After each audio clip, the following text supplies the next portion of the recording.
секое прогласување доктор honoris causa, да имаме една работилница и денеска сме сите почестени по вчерашната незаборавна церемонија да го поздравиме Карен Шахназаров, за да го ослободиме од има трема. Еден аплауз за него.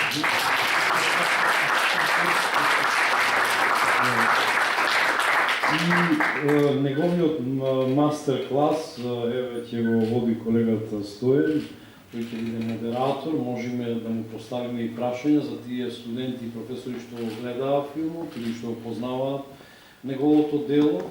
Значи можеме да го организираме мастер класот во 20 на 25 минути, едно излагање на Шахназаров за неговата интимна одисеја во личната биографија на освојувањето на филмското поле и потоа еден диалог со сите вас. Амбасадоре, вебе преведувачот, you understand me? Все понял, все понял. По-опит, нема потреба. Вы переводите? Да.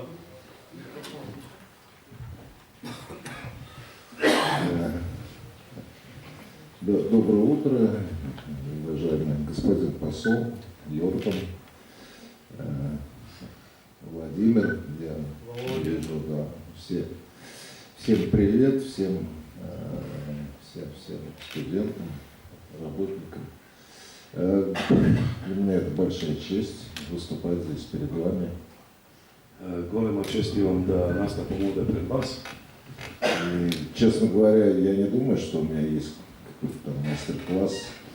Я скорее могу ответить на какие-то вопросы, если вас интересует. Побрзо би кажал дека немам некој мастер-клас. Пред се би сакал да одговорам прво на вашето прашање. То есть научить снимать фильмы я вас не смогу. Да ве научам да снимате филмови нема да можам. Этому вообще надо учиться всю жизнь. Това треба да се учи цел живот. Я, в общем, довольно давно работаю в кино, и тем не менее до сих пор считаю, что есть вещи, которые все равно только сейчас узнаешь. Иако многу одамна работам со кино, сепак дознавам дека се уште има нешто што може да се дознае, да се научи. Это такая профессия, которая требует все время такого самообучения постоянного. Тоа е таква професија која што бара постојано самонатрепа, самоучење. Поэтому не думаю, что какая-то лекция может вообще принципиально взять и сделать из тебя режиссера. Така да немој да мисли дека некоја лекција може едноставно од вас да направи режисер. Я закончил такую известную киношколу, советскую, еще в Советском Союзе, она и сейчас есть, называется ВГИК, главная киношкола СССР была и России сегодня. Ја завршив едно училиште за кино, тоа е државно кино школа во бившиот Советски Союз. И потом, в общем, я прошел все ступени работы в кино. Я начинал как ассистент режиссера. Ги поминав сите скали во работата. Бев прво ассистент. Я работал сразу, попал на Мосфильм, и всю жизнь тут вот, на Мосфильме работаю. Крупнейшая наша студия. Јас веднаш се најдов во Мосфилм и цел живот работам таму. Тоа е сепак најголема компанија. Потом снимал короткометражные фильмы разные, по заказу, в том числе рекламные. Потоа снимав кратки филмови, по нарачка, реклами. Это все моя биография началась в СССР. Я в СССР. Я считаю себя советским режиссером и горжусь этим, потому что 5 своих картин я снял в Советском Союзе еще. Цела моја биографија е поврзана со СССР. Јас се рачунам за советски режисер и 5 филма снимив во СССР. И потом стал снимать полнометражные картины. И вот к сегодняшнему дню где-то я 20 картин снял как режиссер. Потоа почнав да снимам долгометражни филмови и еве веќе 20 филма имам снимено како режисер. И несколько картин как продюсер сделал, там, 3 или 4. То есть почти все свои картины я был продюсером, но и несколько картин сделал, которые я не был режиссером, но которыми горжусь, считаю, что я реально принимал участие в их создании. Вот. Ну, в общем, где-то порядка 25 картин вот сделал в целом. Како продуцент сум на 3 до 4 филма. На ми бев само продуцент, инаку во сите, на 25 филма сум режирал до сега, на кои што сум многу горд. Вот почти, да, уже 20 лет так повернулась моя судьба. Я стал еще директором Мосфильма, на котором работал с первых дней своей жизни в кино. Од пред 20 на години станав директор на Мосфилм, тоа е куќа во кое што живеав, во кое што работев од почетокот. И вот 20 лет, вот сейчас возглавляю эту замечательную, на мой взгляд, студию. И еве веќе 20 години сум на чело на ова прекрасно студио. И, в общем, Мосфильм — это крупнейшая студия в Европе и одна из крупнейших в мире. Мосфилм е најголемо студио во Европа и едно од најголеми во светот. И, в общем, нам удалось за последние годы модернизировать студию. Она сегодня с точки зрения технологий, качества того, что можно на ней сделать, в общем, не уступает никому в мире. И, в общем, достаточно оснащенная студия стала. Доста е модернизирано со технологија и е едно од најдобрите во светот, па не им дава за право ни другите студија да се као поарни од неја. Наврват ја во секој случај. Ну вот, вся моя жизнь. Тоа е целиот мој живот. Такая короткая. Толку кратка. Хотя, в общем, я в кино работаю уже больше 40 лет. Макар што со филмови работам повеќе од 40 години.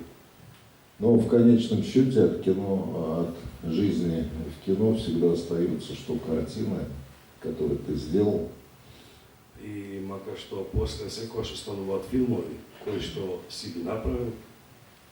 Так что вот эти вот 20 фильмов, это вот моя, как говорится, биография в кино.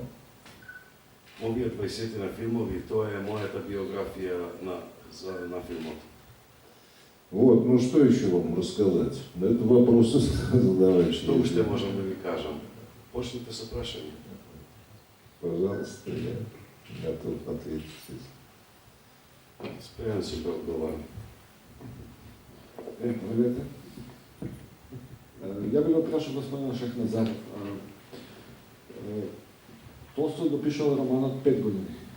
А вие филмот Ана Каренина приказната на Вронски заедно со 8-часовната ТВ серија ја реализиравте за 4 години.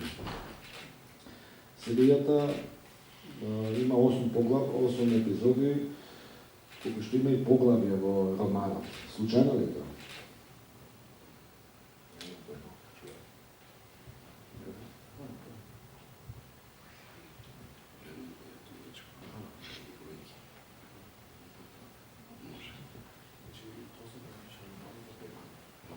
Толстой написал роман за 5 лет.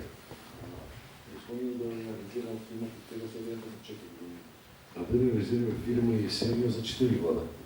Да, немного меньше. Многу помалку. Многу помалку. На почетокот на филмот Вронски, ликот на Вронски, вели дека луѓето се сеќаваат на тоа што избира да се сеќаваат. В начале филма Вронски говори, што луѓе помнят то, што хотят помнить.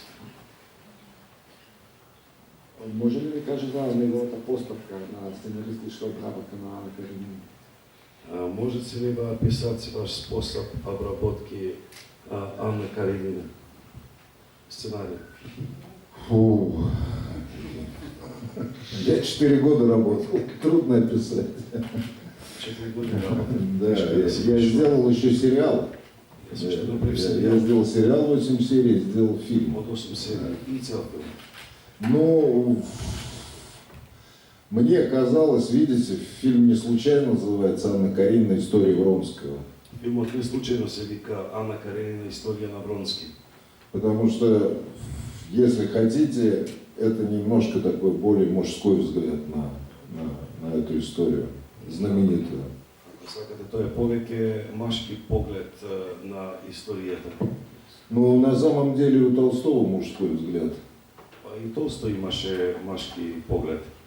И я искал какую-то возможность драматургическую найти в такой ход, который позволял бы мне самое главное взять из этого романа.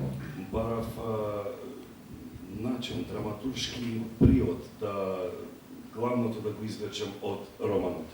Роман большой, Романот е голем, роман сложный. многу е сложен. Меня всегда интересовала прежде всего та часть романа, которая непосредственно рассказывает о взаимоотношениях вот Анны Карениной, Вронского и ее мужа. То есть классический любовный треугольник меня интересовал. Секојаш ме интересирал односот меѓу Ана Каренина, Вронски и љубовникот. Тој е љубовен триаголник. Потому что, мне кажется, именно в этой части романа Толстой написал абсолютно шедевр. Ничего лучше о взаимоотношениях мужчины и женщины, на мой взгляд, не написано. Именно тука Толстој најубаво го опишал односот меѓу мажот и жената. Според мене никогаш убаво не било тоа опишено. Не о любви, а именно о взаимоотношениях.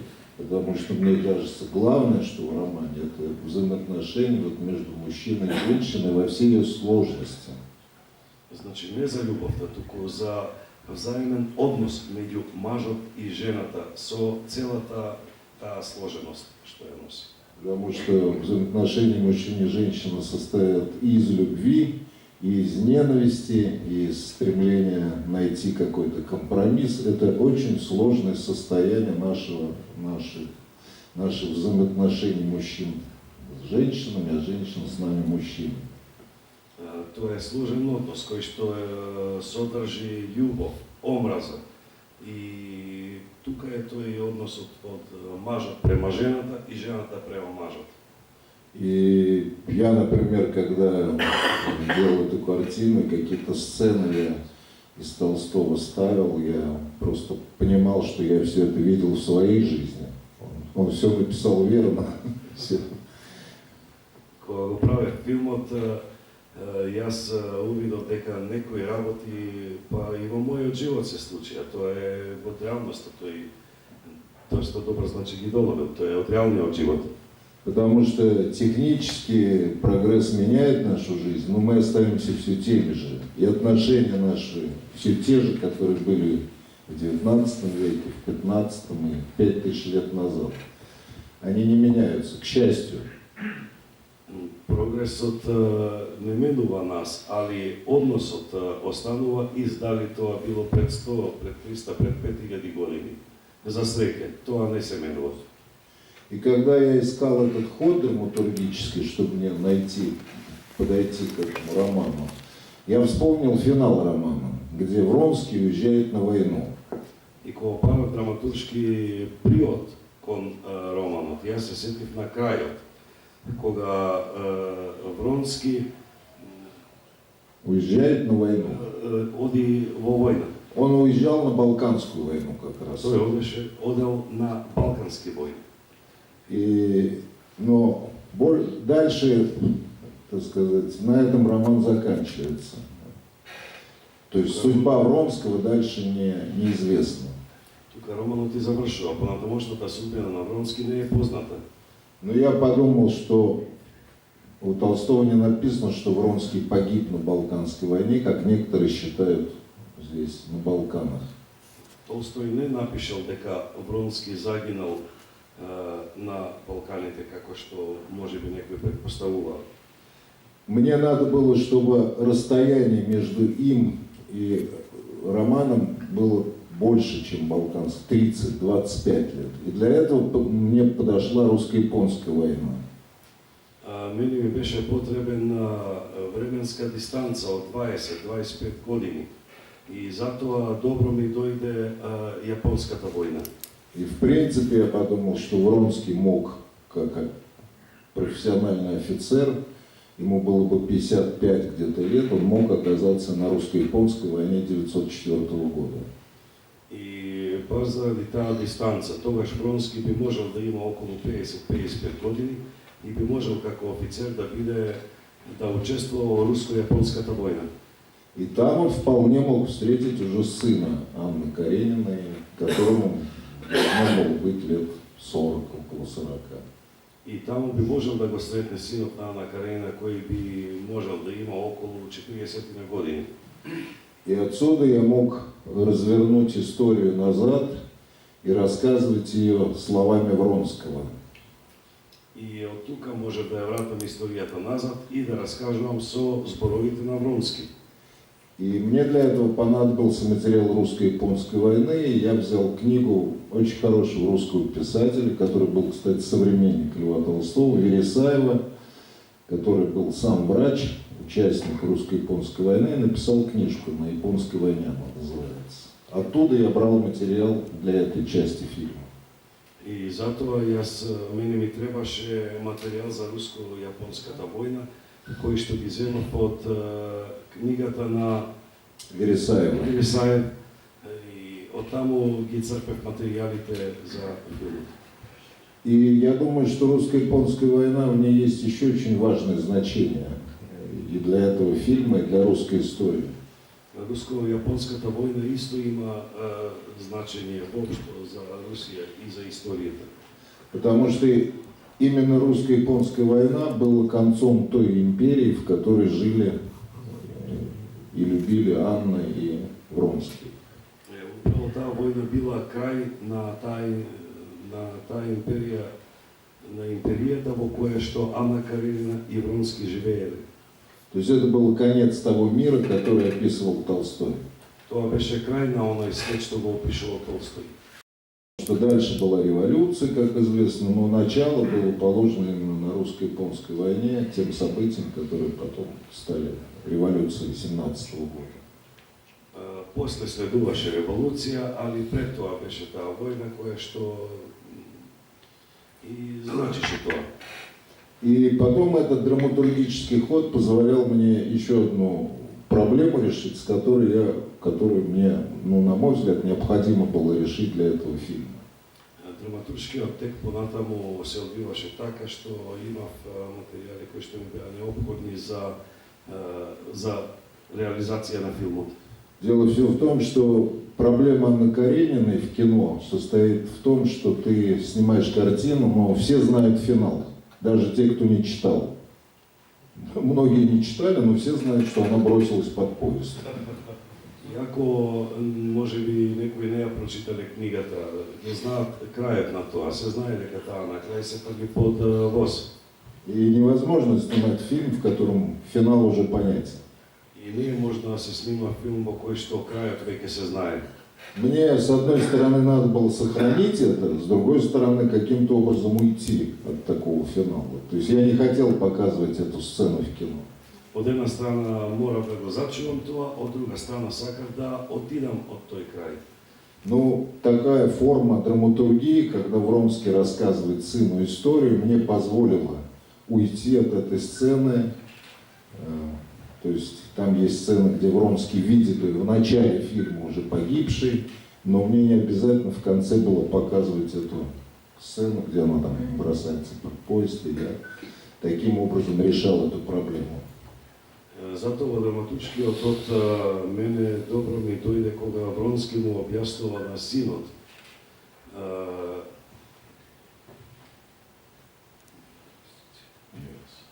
Ну, то есть я таким образом мог не показывать вот эту сцену, где она бросается под поезд. Да не покажувам таа сцена кај што таа се тргва под возот. И таким образом я уходил от И на тој начин се тргнував од того финала, который всем известен. Кој што на сите им е познат. Ну вот, как бы такая, из вот этого вот я вам объяснил, как я шел именно к этой форме. Ви објаснувам управо како доаѓав до таа форма, како се движев по таа форма на драматургија. Я думаю, что эта картина довольно точно как раз передает. Важно передать было прозу Толстого, историю Толстого, и в то же время найти какой-то новый ракурс для того, чтобы показывать эту историю. Значи, мислам дека успеав да најдам да се прикаже делото на Толстој и тој ракурс на новиот период. Потому что, я думаю, самое сложное в экранизации, чтобы она не была просто повторением литературного произведения, с другой стороны, чтобы это было самостоятельное кинопроизведение. Мне кажется, такая экранизация самое лучшее, что может быть.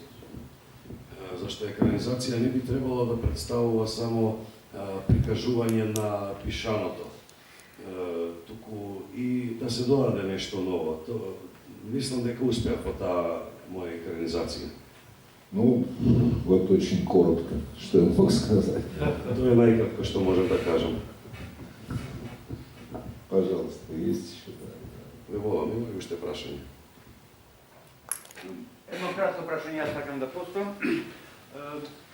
Без да давам поголем мислење за овој прекрасен филм и многу убаво објаснување што го даде самиот режисер на почеток околу условно речено женскиот и мачкиот принцип, ова е исто така еден поглед од мачка страна како што е и кај авторот Толстој, но е едноставило погоре би рекол затоа што кај Шахназаров се користи медиумот филм, а филмот дава можност да после не знам толку години од зборовите кои што се околу главната јунакина Ана Каренина, какви некакви пранги и заробување да овозможи да дојде чисто женски принцип во преден план.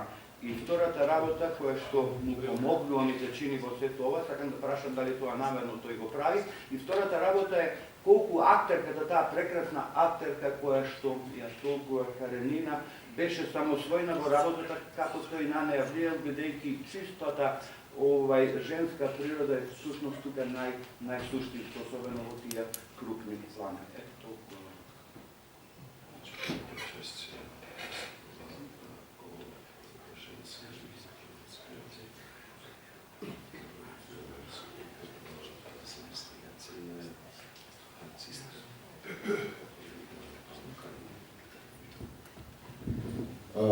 Самостоятельно в каком смысле?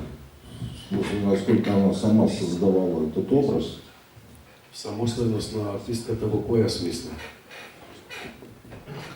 Колку таа игра според својот инстинкт, според своите желби и можности, а колку тој вели вака ќе играте ми за сцена, на колку психологијата што она покажува е резултат на нејзини самостојни истражувања, колку тој ја водел по тој пат.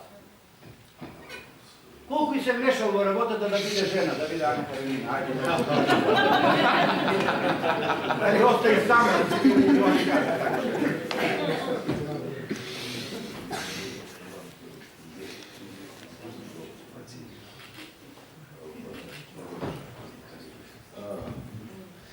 Вы понимаете, большой вклад. Вообще мне довелось работать в своей жизни с очень большими артистами. Јас во својот живот може да работам со многу, со голем број артисти. Я работал, кстати, с лучшими русскими актерами. Јас работев со најдобрите руски глумци. Кстати, у меня был фильм с Малькольмом Макдаулом, очень хороший, американский, британо-американский артист. Има филм со Малкольм Макдаул. Да, «Цареубийца» я сделал с ним. Убијаца на царицу на его сниме. С Мастрояни мне довелось работать. Со Мастрояни работать. Я вам должен сказать, в кино вообще смысл работы, мне кажется, режиссера в кино это выбор актера. Изборот во филмот тоа е избор на актерот. Это, собственно, есть режиссура в кино. Тоа е режисер во филмот. Что ты выбираешь того актера, который точно сыграет ту роль, которую ты хочешь, чтобы он сыграл. Ти го бираш тој артист кој точно ќе одигра улогата за која што е планирана. В кино, в театре возможно путем репетиции изменить природу актера. Во театър е можно со репетиција, со повторување, нека да се измени актерот. Потому что в театре нет крупного плана. Во театър немаш крупен план, Но в кино очень важна личность. но во филмот е многу важна личноста. Ты не можешь крупный план изменить, ты не можешь изменить существо человека, которого ты снимаешь. Не можеш да ја смениш суштината на човекот, ликот кој што го снимаш. Поэтому мой принцип всегда был, для меня был очень долгий процесс выбора актера. Затоа кај мене секогаш е долг периодот за избор на актери. И я всегда делал пробы, то есть тесты с разными актерами, чтобы понять, кого я хочу. И секогаш правев проби, тестови за да видам кој е тој артист што јас би го сакал. Но когда он уже работает, конечно, это его роль. Ама кога тој веќе работи, тој е веќе негова улога. И поэтому в данном случае Боярская, она, конечно, я только помогал ей. И во овој случај на Боярска само и помага. И потом она, как настоящая актриса и женщина, гораздо лучше меня чувствовала вообще изгиб женской психологии.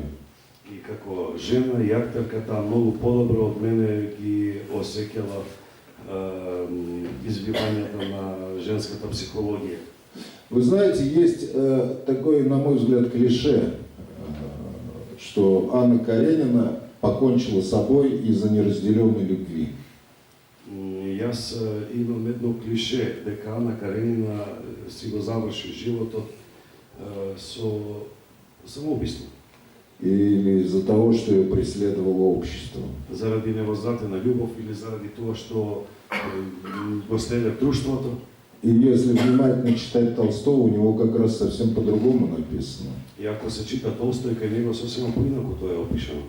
Она покончила, потому что она хотела отомстить Вронскому. Таа се самоуби зашто сакала да му се одмазди на Вронски. И это, извините, очень по-женски. И тоа е многу по-женски. Никакой режиссер-мужчина не может этого подсказать женщине. Режисер маш не може тоа да ја каже на жената. И она, надо сказать, отомстила.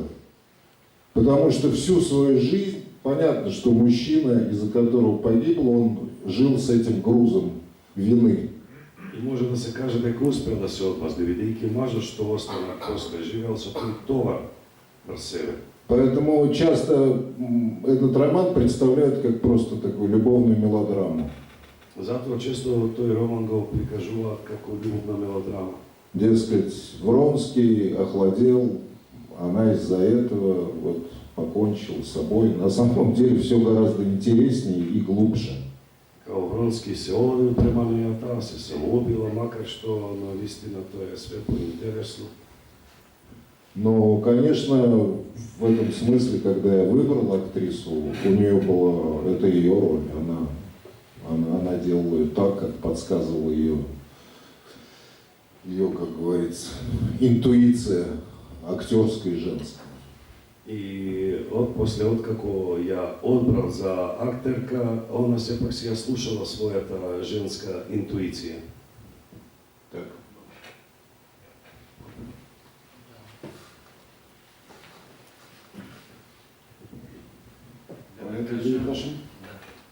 Околу локациите на Катински, претпоставувам дека големиот дел е снимен во Москва. Сега, колку е користен декор, колку се користени оригинални објекти во снимањето на това. Посебно ме интересира театарот и салата каде што е бак. Дали реални или дали е студио? Или павильон? Значит, все, что связано с китайской, русско-японской войной, то есть там, где действие происходит в Китае, это снималось в Крыму. Тоа што се одвивало во Кина, тоа е снимано на Крим. То, что в Крыму замечательная натура, там, в принципе, можешь любой найти. Любую натуру можно, там можно все снимать. Бидејќи на Крим се може да се најде, се може таму да се снима. И мы нашли очень похожее на Маньчжурию место, и там построили китайскую деревню, где происходит действие вот, русско-японской войны. Таму најдовме место слично на Манџурија и таму го изградивме селото каде што се одвивала таа кинеско-јапонската војна. А все, что касается вот части, да, вот, это все строилось декорация. Это были декорации, построенные на Мосфильме, в том числе и театр, и бал, и, кстати, улицы Петербурга. Сето тоа биле декорации. И дворецот, и балот. Потому что я хотел снимать при естественном свете свечей. Я не хотел использовать для съемок в интерьерах никаких приборов. Сакав да снимам со осветлување на свеките, а не со некакви си уреди. Потому что я думаю, это очень важно для той атмосферы, в которой жили люди XIX века. Јас мислам дека тоа е важно за задоволување на атмосферата од 19 век кога живееле луѓето. Они жили при совсем другом свете, чем мы живем. Тие живееле на сосема друга светлина од што ние денес живееме. И поэтому мне нужно было, ни в каких музеях мне не разрешили бы зажигать свечи. И во ниеден музеј не би ми дозволила да палам свеки. У меня на балу горело больше 10 тысяч свечей. На балот имаше запалено повеќе од 10.000 свеки. И их надо было менять, это довольно сложно все.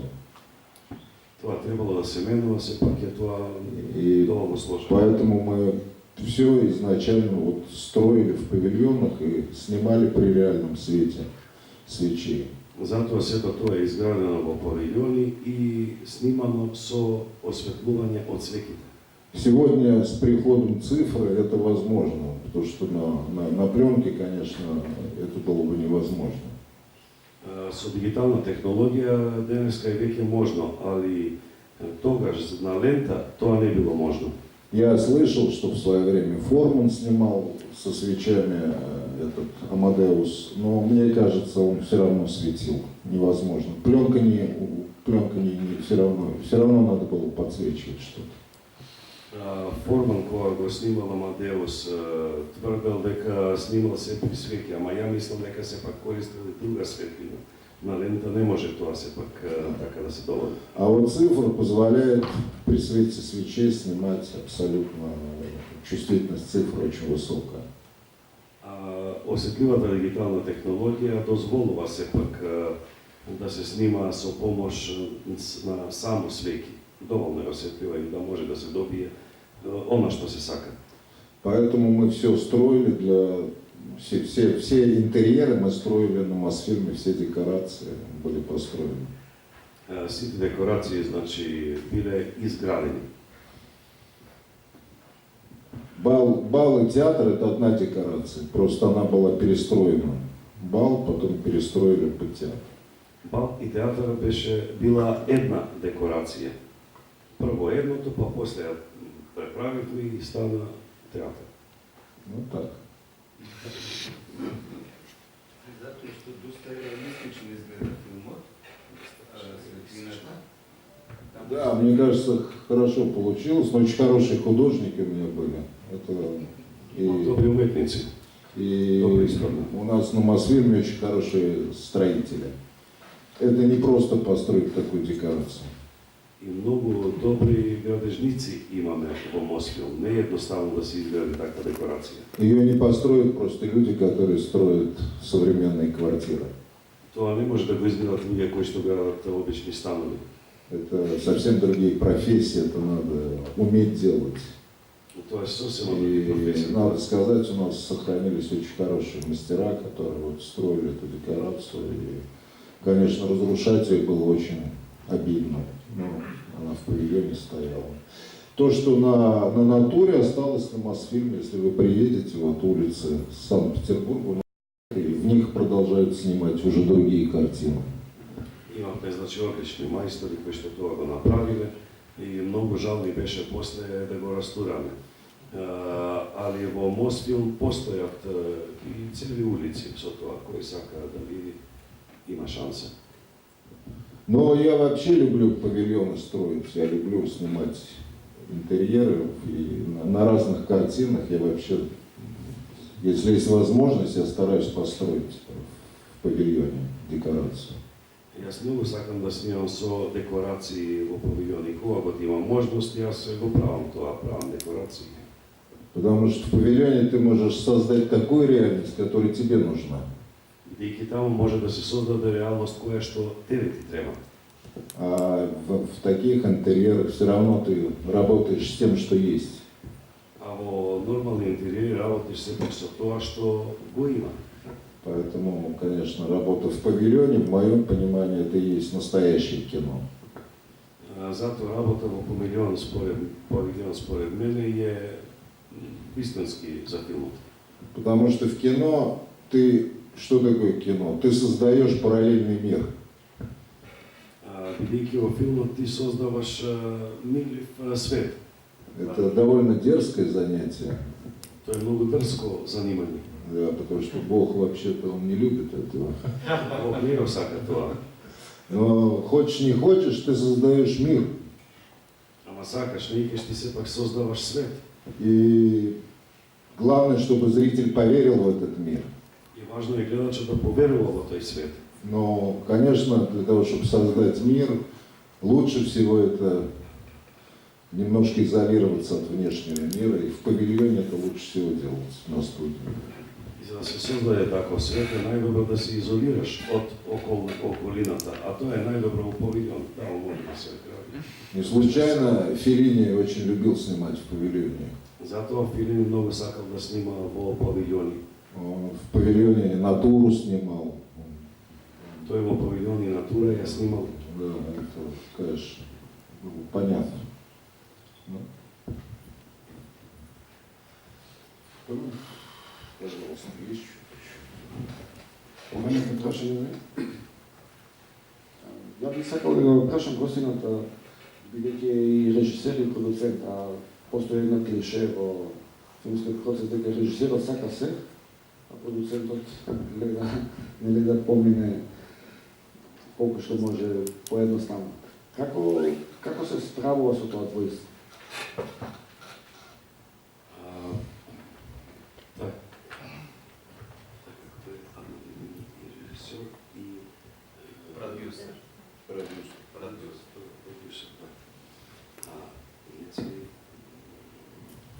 Как совмещаете вот этот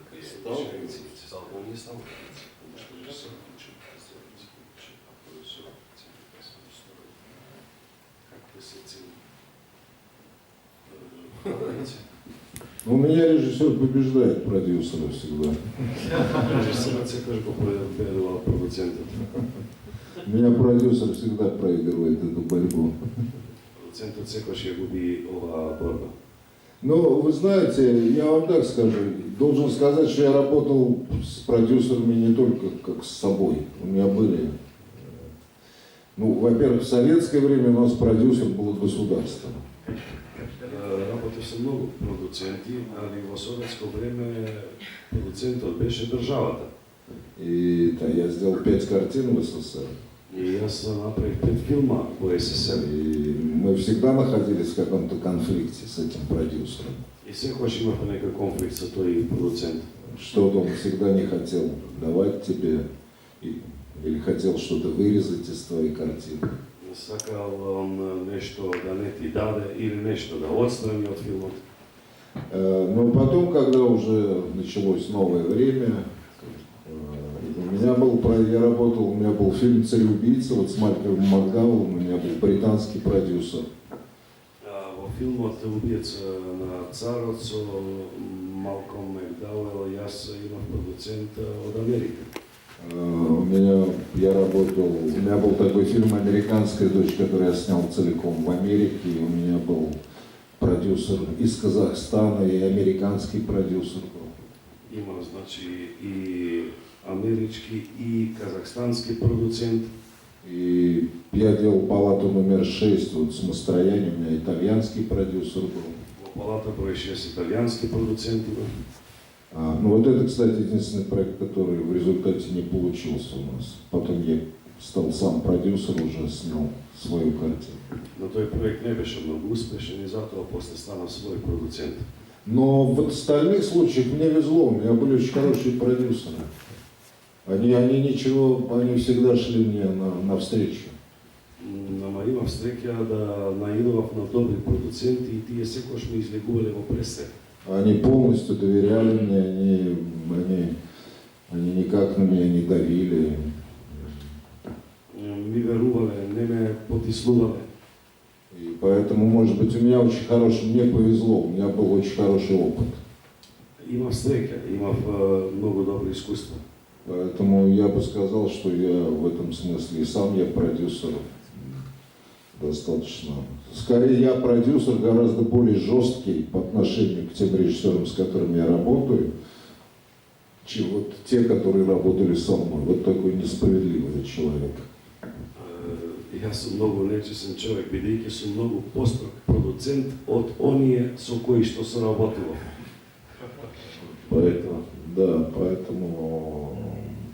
Но надо понимать, если ты хочешь быть, на мой взгляд, профессиональным режиссером, и главное, если ты хочешь добиваться того, делать фильм такой, который ты хочешь сделать. Значи, ако сакаш да бидеш професионален режисер и ако сакаш да го направиш филмот онака како што сакаш да го направиш, ты должен понимать реальность киноиндустрии.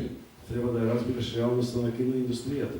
Ты должен уметь организовать процесс съемок, ты должен понимать, что это стоит денег, ты должен найти такие пути, чтобы это можно было снять. Треба да знаеш тоа да го организираш, треба да знаеш дека тоа кошта пари, треба да знаеш како да го снимиш. Ты тоже должен этим заниматься. Если у тебя нет этого понятия, ты хочешь, там, я не знаю, Луну с неба, ну ты просто никогда ничего не сделаешь в кино. Значи, треба да ги разбереш тие работи. Например, ако сакаш да ја снимиш месечината од небо, никош нема да можеш да го постигнеш тоа. Поэтому, на мой взгляд, режиссер обязан быть сам хорошим организатором и уметь в этом смысле находить какие-то правильные решения, чтобы это было возможно снять, чтобы это было реально, чтобы это не стоило 100 миллионов там. И всегда можно найти такие реальные, тогда у тебя и с продюсером будет понимание. Затоа режисерот мора да го знае патот, како тоа да го реализира тоа, да има во предвид и колку кошта, да кажеме, дали е нешто 100 милиона или со еден збор да ги знае патиштата како тоа да го реализира. И тогаш со продуцентите ќе нема никаков проблем. И для этого, конечно, на мой взгляд, если вот режиссер говорит, я считаю, что режиссер должен пройти все стадии, он должен очень хорошо знать производство. Поэтому я начинался, я прошел все стадии, я хорошо знаю вообще производство кино. Затоа режисерот мора да ги помине сите стадиуми во создавање на филмот. Јас ги поминав сите тие стадиуми и многу добро ги познавам. Поэтому я и говорю, что трудно научить режиссера в аудитории, просто слушая лекции. Затоа викам дека е тешко да се стане режисер само со слушање на лекции. Ты можешь научиться, когда ты реально видишь, как это делается, как организуется, как съемки идут, как люди работают, как работает оператор, как работает костюмер, как художники работают, как работает монтаж. Ты должен знать все детали создания технологии фильма. Затоа режисерот треба да ги знае сите постапки во создавање на филмот, како работи сценаристот, камерманот, на пултот. Затоа мора да ги познава тие постапки за да биде добар режисер. Тогда ты сможешь и находить правильные решения. Тогаш ќе можеш да најдеш вистинско решение.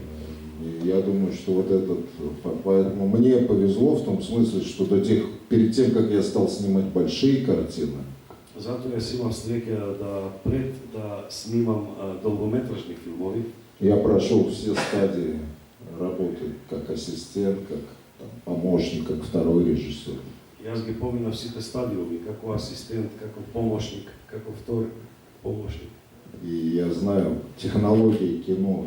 А технологии кино, создание фильма на самом деле очень сложное. Затоа ја знам технологијата на создавањето филмот, кое што е инаку многу сложено.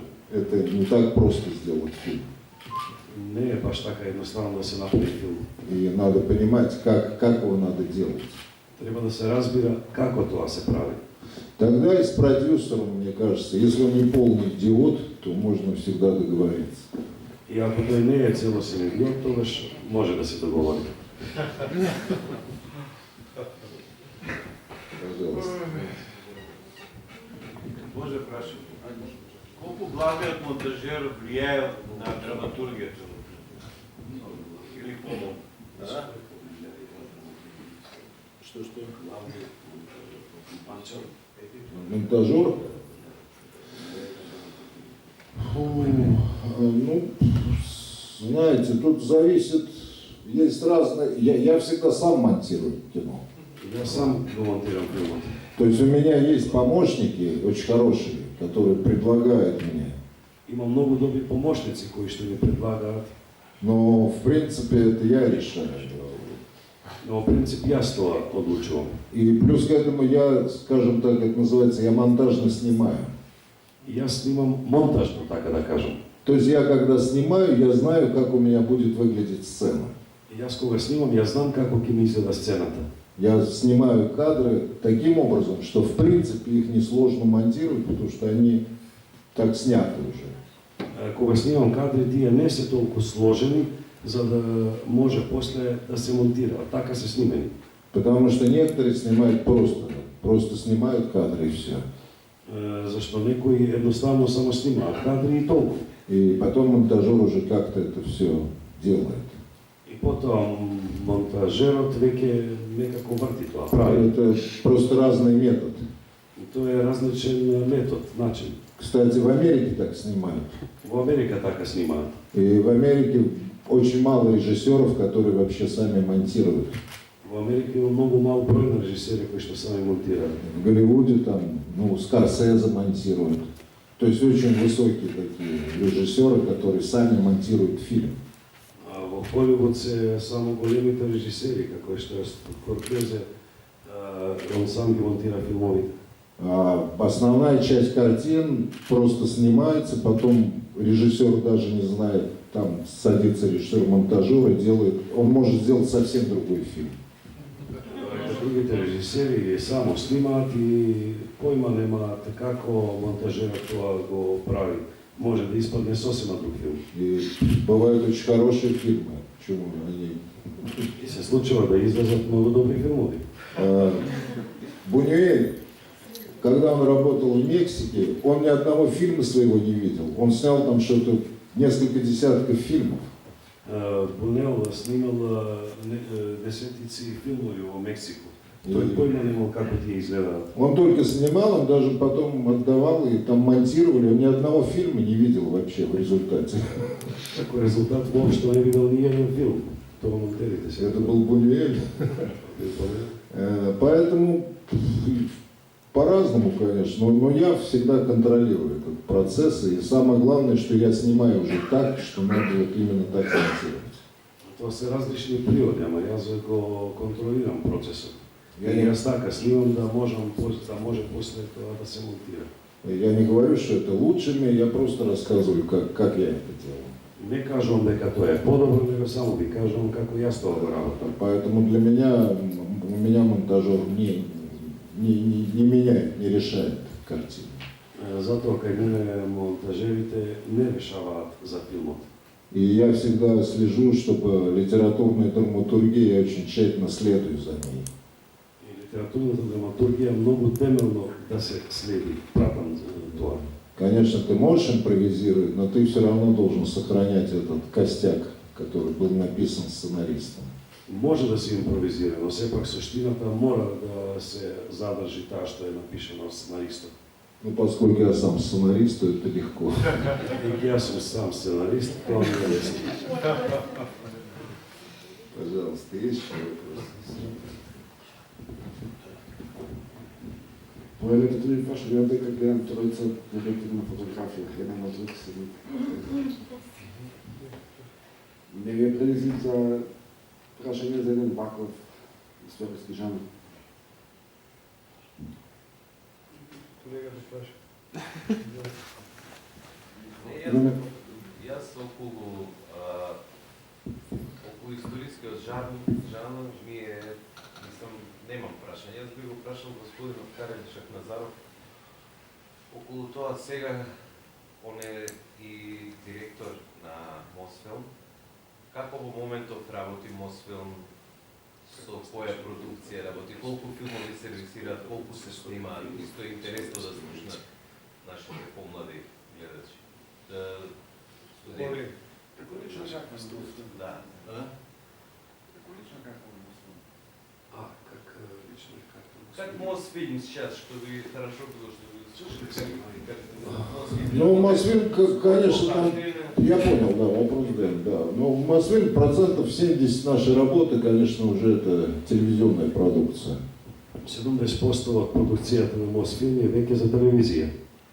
То есть процентов 30, да, кино, но большая часть это, конечно, телевидение. 30% е за филм, али најголем дел е за телевизија. Это сериалы, это программы. Сериали, програми. И это обычно сегодня, это все большие студии так работают в мире.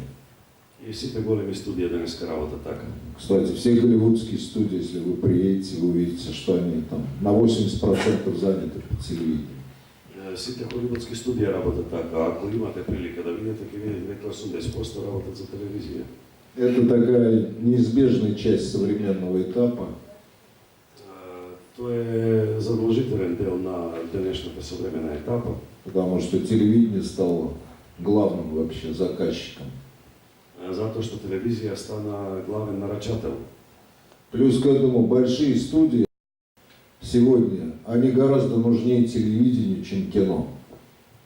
Затоа што големите студии се многу попотребни за телевизија, одошто за филмот. Потому что раньше, когда была кинопленка, когда был света нужно было много, мы строили декорации постоянно. Все строили в павильон на студии. Затоа што порано се снимало на лента и било потребно голема количина на светлина и затоа во павилјони се правеле големи градби, се снимало во павилјони.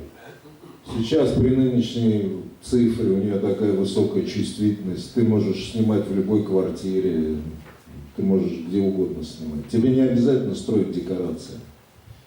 Денеска со дигитална техника имаат многу голема осетливост. Практично во станови може да се снима. Не мора да правиш никакви декорации. Особенно если современный фильм. Особено ако е некој современ филм. Зашел в любой кафе, ресторан, тебе не нужно много света, камеры маленькие, легко снимать стало. Влегуваш во било какво кафанче, снимаш едноставно, не ти треба голема светлина, јака светлина. Раньше все это надо было строить. Порано сето тоа требало да се гради.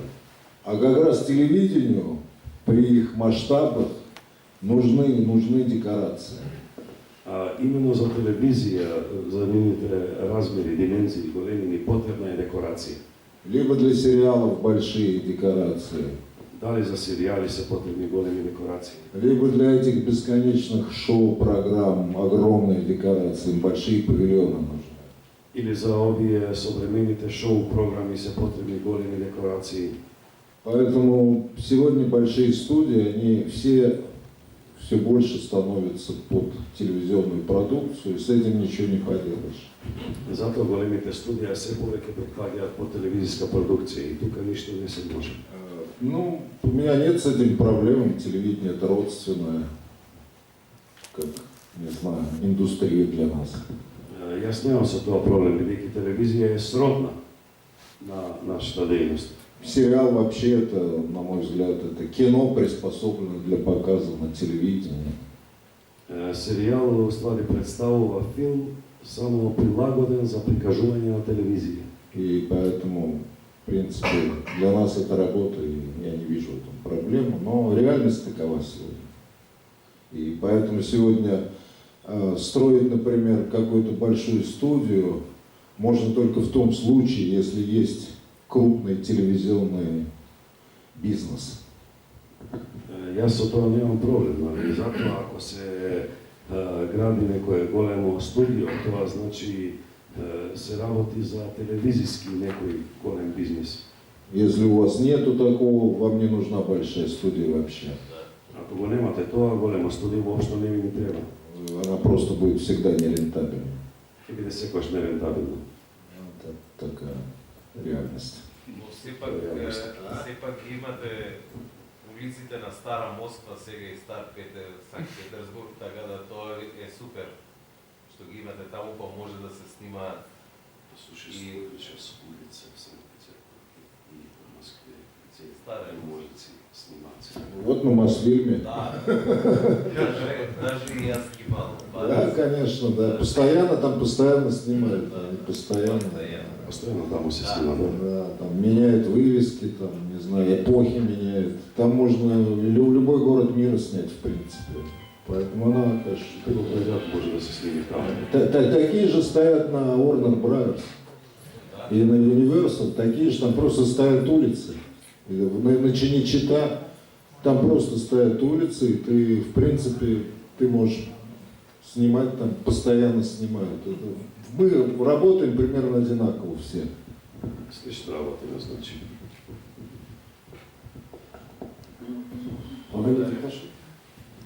Освен што сум голем любител на сценична уметност, за вас прв пат слушам и ще имам некои други режисери. Вчерашният филм много ме одушеви, мило ми е што и има уште еден филм, Империја, Исчезнат империја, така нешто мислам.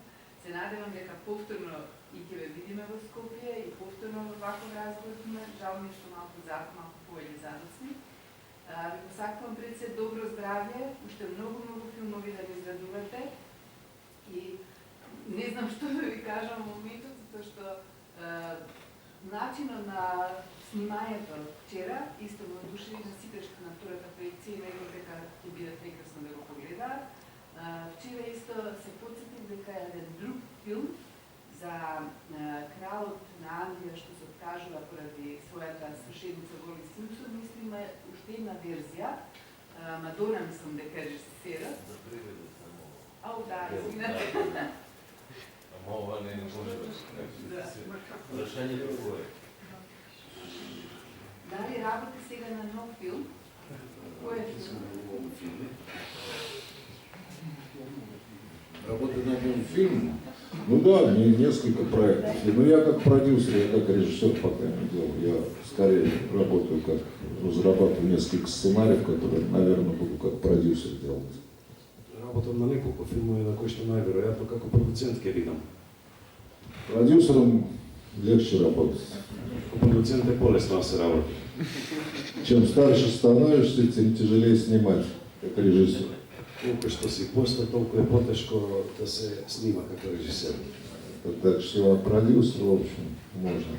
Так что, Како продуцент може. но посмотрим, как все это будет. и как будет. Си видиме како тоа ќе се одбива.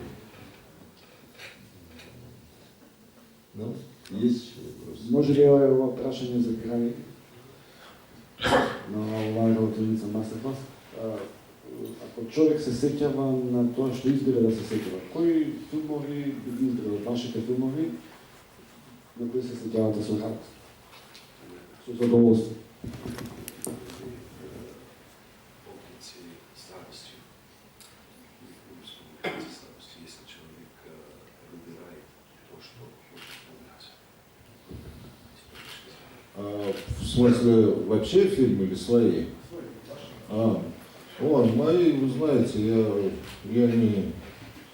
я не пересматриваю свой фильм. Так что не пригодно своите филмови. Для меня кино это, не знаю, все равно, когда ты бывает там, конечно, на телевидении, где ты увидишь, и всегда что-то хочется переделать. Секогаш кога ќе видиш нешто на телевизија, да кажем, секогаш сакаш нешто да преправиш. Поэтому каждая картина, понимаете, для зрителя фильм это, 2 часа времени, да. За гледачот филмот е, да кажеме, 2 сати време. А для меня это, там, как минимум 2, то и 3 года работы. А за мене тоа се најмалку 2-3 години работа. Потому что я же еще сценарий, как правило, пишу. Бидејќи јас по правило и сценаријата уште ги пишувам. То есть это большой довольно кусок жизни. Тоа е големо парче од мојот живот. и его не выкинешь. Не можеш така да го исправиш. Поэтому я скорее отношусь к своим фильмам как к части своей жизни. Затоа кон своите филми се однесувам како кон дел на мојот живот. Я ничего не выделяю. Ништо не издвојувам. Я скорее думаю, что я какие-то сцены... Знаете, у Феллини он хорошо как-то сказал. Он говорит, если в фильме есть 4 хороших сцены, это хороший фильм.